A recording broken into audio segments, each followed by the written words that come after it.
To all the silently छींक मारने वाले लोग, पब्लिक में इस तरह साइलेंटली छींक मार के वायरस फैलाना इज नॉट एक्सेप्टेबल।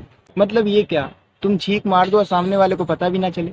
अरे वो छींक ही क्या जिसकी आवाज सुन के सामने वाले की गांड न फट जाए, जिसमें खुद आपकी नाक को ही ऑर्गेजम ना आए, जिसको छींकने के बाद खुद आपके शरीर से आपकी आत्मा अलग ना हो जाए।